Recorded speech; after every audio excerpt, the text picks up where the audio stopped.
Today I'm going to do a Q&A, ask me anything type of video. I haven't vlogged for a while because my camera is in for repair, so I wanted to do something, and hopefully when it's back I'm going to be doing more chatty videos and uploading twice a week rather than my once. Hopefully, touch wood. Anyway, I asked questions on my Instagram and Facebook, and so I'm just going to get straight in them and hopefully not ramble and make this video too long. Emma from Emma+3 said, what did you do for work before blogging and vlogging? I worked in finance, in accounts for 13 years, something I just fell into and I was reasonably good at, so it kind of snowballs, doesn't it, once you get into it. And other than some different jobs in like IT and things, I'd done that for a long time until last year when I gave it up to do this. So probably the opposite to this, not creative at all. Molly Forbes from Mother's Always Right. Do you ever miss working in an office, and how have you found the transition to being a blogger, vlogger and working at home around the children? I found the transition really hard. I miss working in an office sometimes, partly because you can leave work at the office and come home, so my mum guilt is much worse now that I work from home. And I'm not saying it's easier to work out of the home or in the home or staying at home at all, but in my experience the working in an office is somewhat easier because you leave it there, and also there are people on hand should you need them, bounce ideas off, or in fact just because you don't know it and so you need some expertise and some help. Whereas now, that's me, I just have to learn it, I guess. I do everything. So you have to be a full-rounded person when you do this, don't you? So yeah, I do find it tricky, especially around the children. But thankfully I have 2 days and I try and squeeze in as much as I can in those 2 days that the children aren't here. Amy Palmer, where do you get your incredible glasses from? Thank you. I get a lot of compliments on these glasses actually, in pictures and things. I wear glasses pretty much all the time. I do have lenses and I've tried them a lot, but I've got dry eyes, so I've never really got on that well with them. And these are just from Specsavers.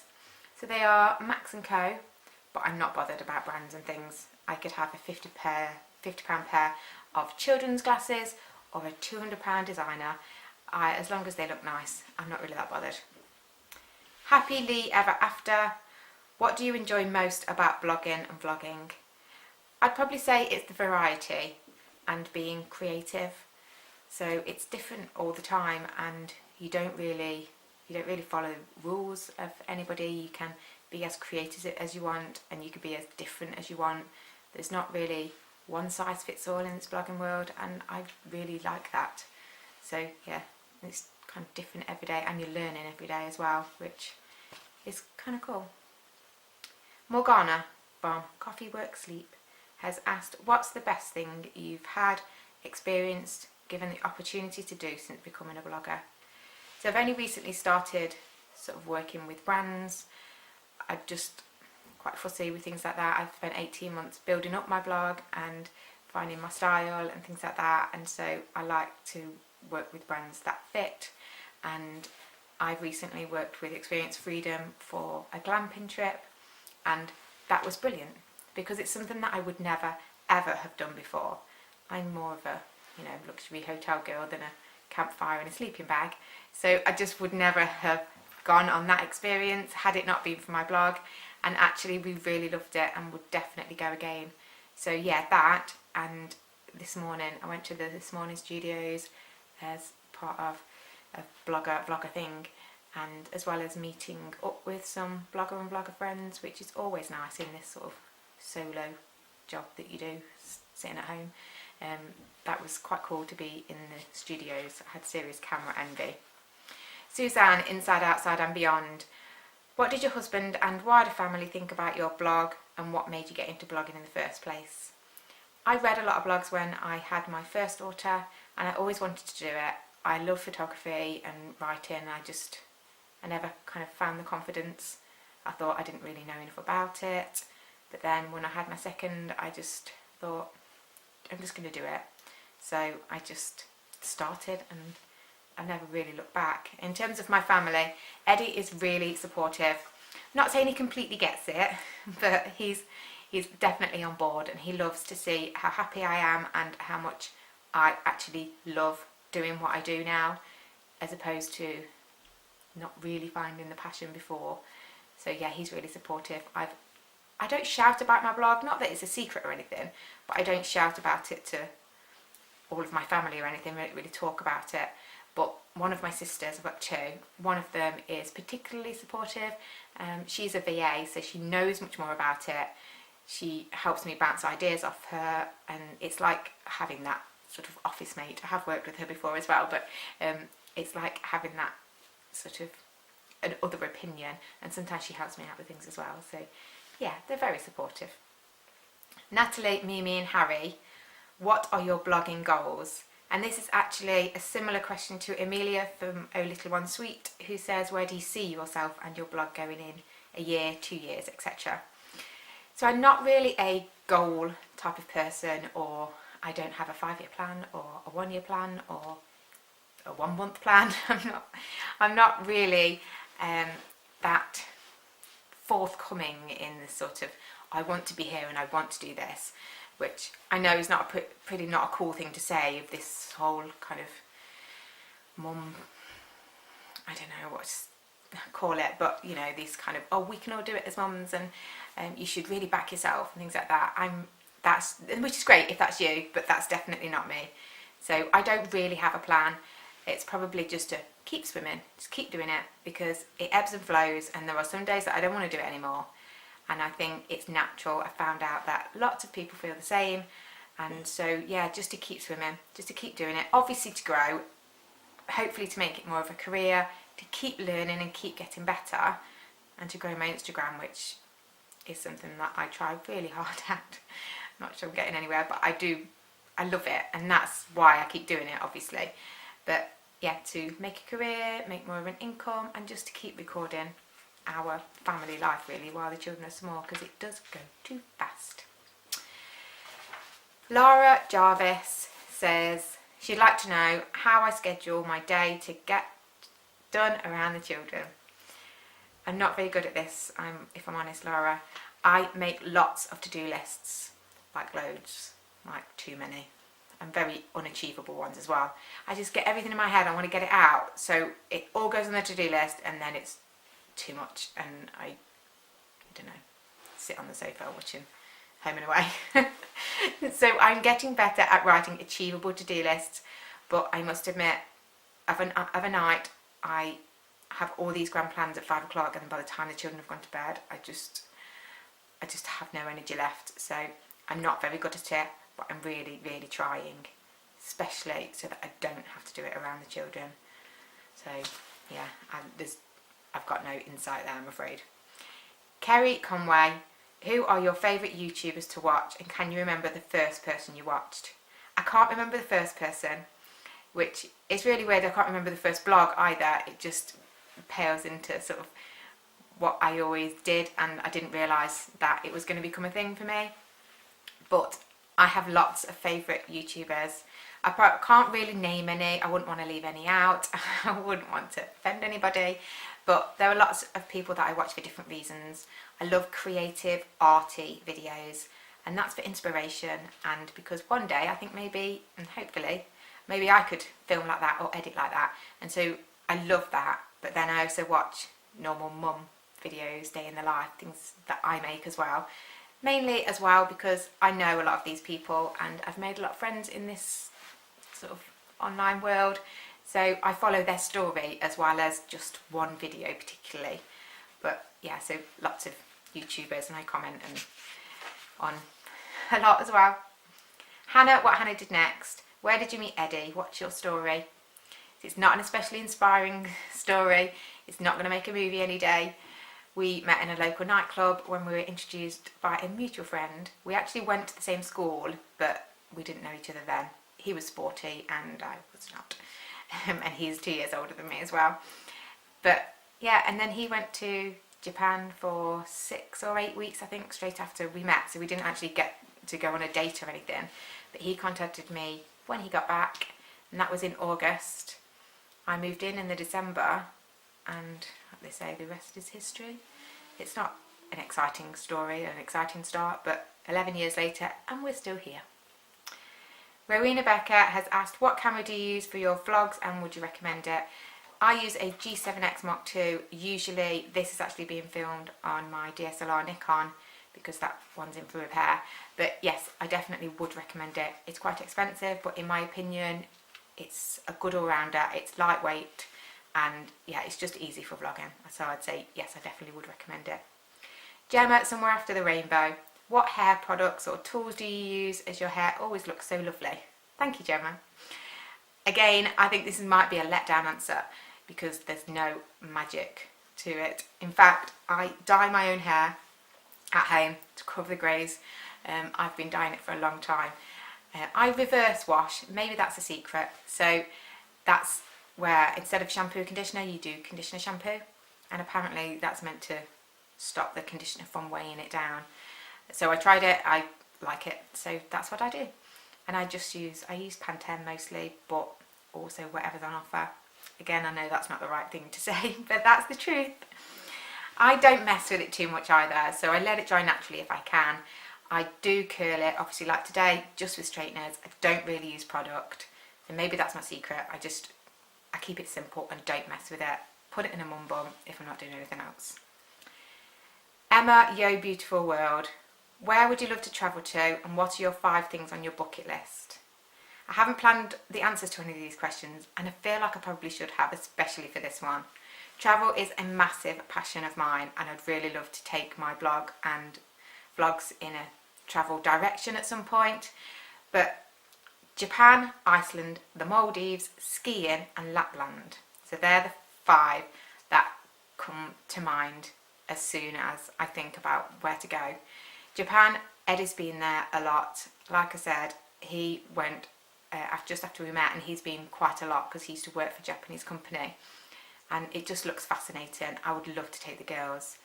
It's more as well about experiences when I go to places, so I like to soak up the culture and sort of say that we did something there. Eddie's been to lots and lots of different places and in Japan, but we'd like to go to the Olympics, which is I think 2020, just for something a bit different. Obviously the Northern Lights in Iceland, but there's lots of other experiences that I'd love to do, sort of off the beaten track there too. The Maldives, we went on our honeymoon and I would love to take the girls, especially to do snorkeling, because I think it would blow their tiny minds. Skiing, I don't think I'd be especially good at. I've got sort of a muscle condition, but I'd give it a go. And drinking hot chocolate in a log cabin whilst watching other people ski, maybe Eddie, I mean that's the dream, isn't it? And Lapland, because it's one of those childhood things, isn't it? And we'd love to be able to give that to the girls. I feel like I would go everywhere. I would experience everything, not just places but actually things. But since having children, I feel like there's 2 separate lists, like one for what I would like to do and one that I would take the children to do as well, because childhood is so short. Hayley, Land of Lawson, what do you prefer, your blog or your YouTube channel? Do you have a favourite or do you like them for different reasons? So I do like them for very different reasons. I love photography and I love writing, so I would never give up my blog. I love it for that. I love it for the emotions that it can capture and evoke, and I normally write things that I would love to read back in years to come, and that I read back already. Excuse me. So yeah, I love the little details and to record how you feel about things, not just the actual moment in time. So yeah, I love that for that reason. But then I also love the vlogs for hearing people's voices and the memories that they capture in just a very different way, but also to help people and share experiences, the same as watching them, gain experiences, and you just sort of feel less alone. And then just seeing their cute little voices. Oh, I mean, if I owned YouTube just to hear their cute little voices when they grow up and they're shouting at me and they haven't got cute little voices anymore, then I'll be happy.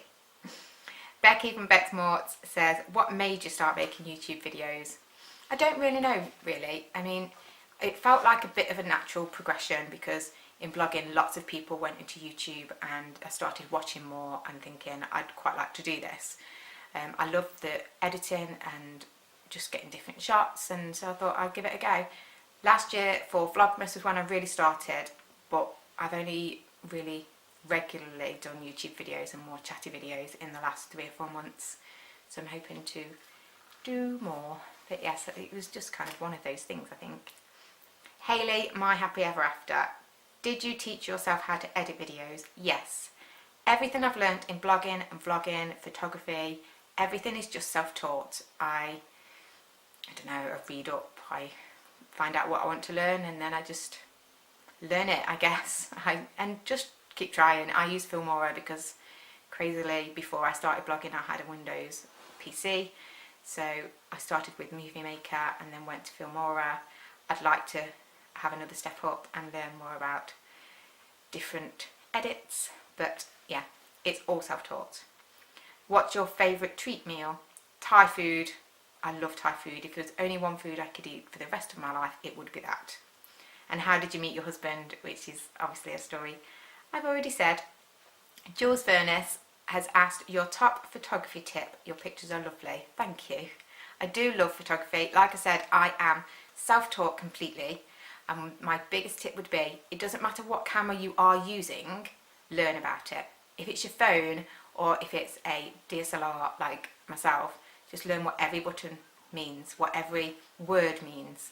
Not all at the same time because it can, you know, be confusing, but I would read, I've got the Nikon for Dummies for my model book, and I would read one thing at night, put it into practice, actually not learn what, but also learn why, and just keep going, just keep learning. And I now know pretty much in every situation what I need to change. I shoot in manual, what I need to change to get what kind of look, and yeah, so I just know everything about what you are shooting with. Also, the other one on a completely different sort of tangent is perspective. So I'm 5'2" and my husband's 6'3", and the pictures that we take are very different, and it did make me think that it's how you look at it, and if you think how your children look at it, because my 6-year-old loves photography too, and the photos she takes are very different. So don't be afraid to lie on the floor in the park to get that shot, which I can often be found doing. People might look at you weird, that's fine. Just don't worry about it because you get that shot. But I just love that one moment can look so different just from where you're standing or your perspective. So yeah, just play with that and find your style. Emily the P Chicks and Us, who are your favourite vloggers to watch? What's your favourite video you've uploaded so far? So I've said about the vloggers, I do have lots. I'm not naming any names here. But my favourite video has to be, well, it's kind of two actually. One is the video I made on the first day that Roma went to nursery. It's really emotional and I can't watch it without crying because I just put some clips in from when she was born, and they're only like iPhone clips, but I edited it when it was, I can't even talk about it. It was really emotional that first time that she wasn't with me, and yeah, so I love that for that reason. But then I made one recently for my glamping trip. I don't know what happened there, my camera switched off. So anyway, my second favourite video, or my other favourite video, is the glamping one that I did. It was just a day in the life, and I just did it because I wanted to rather than for the brand that I was working with, that I went with. But I was really proud of it. I know it's not cool to say that, but I'm not very cool, so I will say that. I was really proud of the editing, and yeah, I just really liked it, and they said that they really liked it, which of course made me proud as well. So it kind of made me push my creative skills and made me think, actually, I would really like to do different styles of videos, and especially more brand videos in the future. So yeah, that's another one. And the last question is from Lisa Hudson, and that is, what are your top makeup tips, as you always look so lovely? Thank you. I'm no expert. I'm quite low maintenance when it comes to like hair and beauty and things. I mean, don't get me wrong, emotionally I am high maintenance, but beauty, physically, things like that, I'm quite low maintenance, so I keep it simple. I try everything, but then stick with what I love and what I know. I've been using the same face wash and the same foundation and mascara for years and years and years. So the mascara particularly is one. I'm allergic to rubber, which is a whole other story, but I can't use eyelash curlers, but I have quite small eyes and small lashes. So I use Lancome Doll Eyes, which is one that Eddie bought back from Japan one time, and I've just not looked back. I always use the same one, and it's amazing. So it's like for nights out, like doll eyes, like it's supposed to be really dramatic, but I use it just on an everyday basis. No one's ever said they look too dramatic, but yeah, so that, and also less is more. With me, I think less is always more when it comes to makeup. So yeah, that's it. So that's all of my questions. Thank you if you asked me one, and if you want to hear more about specific subjects like maybe photography or something like that, then I could perhaps do more of these or more chatty videos on that. As I said at the beginning, I do want to do more chatty videos. They just make me really nervous. I like to talk really fast. So sorry if this was either really rambly, really long, or I just talk really fast. Sorry about that. Anyway, so hopefully I'll see you next time.